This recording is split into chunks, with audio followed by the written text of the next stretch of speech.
All right, there's 5 types of chemical reactions we're going to talk about in this class. Even though there's many more types than that, we're just going to focus on a few that involve pretty simple chemistry.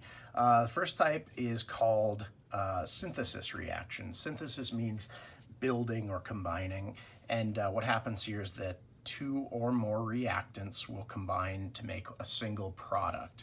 So if you think about this just as a simple model, you could have substance A and substance B get chemically combined into a new compound. And when you don't have the plus between the symbols, that means that they're chemically combined. A and B don't have to be elemental substances. They can be compounds, but mostly we see them as elemental substances, or at least one of them will be elemental. So like here's an example of that, where we have elemental magnesium and phosphorus hooking up together to make this single product of magnesium phosphide. So that's a synthesis reaction. Decomposition is basically just the opposite of a synthesis reaction. We have one reactant and then it decomposes or breaks apart into multiple products. So instead of the A and B combining, they actually will come apart from a compound into separate substances.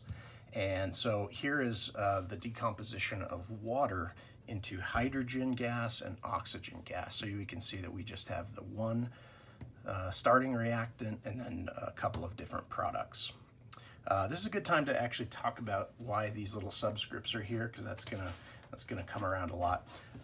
There are 7 gases that we're gonna call diatomic gases, and when these elemental symbols are in a chemical equation, like by themselves as either a product or a reactant, each of these symbols, as long as they're not tied to anything else in a compound, you must subscript these with a 2.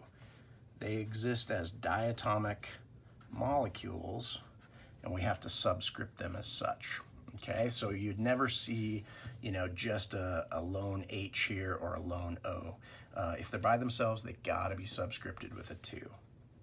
Okay, so that's diatomic gases and decomposition reaction. Here's a couple more complicated reaction types here. We've got one called a single replacement reaction. And this is where, in an ionic setting, the cations will switch places. And so if you model this out, you can see like A plus BC. We're going to assume that A is some sort of a metal, which is always a cation. It's a positively charged. And B is going to be a cation as well. C is a nonmetal and an anion. And here you can see as a product, the A and the B have changed places, and that's a single replacement reaction. And so, you always want to make sure that you're putting your positive cation before your negative anion. You don't have to put the pluses and minuses, but just so you can see what charges go where. The cation is always listed first on the formula. So I have an example of that. So here's this guy. This is a single replacement reaction where copper metal, we're going to assume that's a positive charge, and then silver nitrate. So there's our 2 metals, and then the nitrate is our nonmetal. And you can see that the copper and the silver have changed places over here as product, okay? So that's the way that works. Another type of reaction is called a double replacement reaction, and it kind of the same idea. We still are changing, the cations are still changing places with each other, but this time there are 2 binary compounds as reactants, and whereas in the single replacement there was only 1 binary compound. So here's the way this will work. So it's a little more complicated looking, but it's no harder to understand. The A and the C are representing metal cations, and the B and the D are the nonmetals. So 2 binary ionic compounds, and the A and the C are just gonna sort of switch partners, and so the A remains, the positive, but this time it's hooked up with the D. The C is now hooked up with the B. And that's a, we've moved 2 cations around, therefore the double replacement.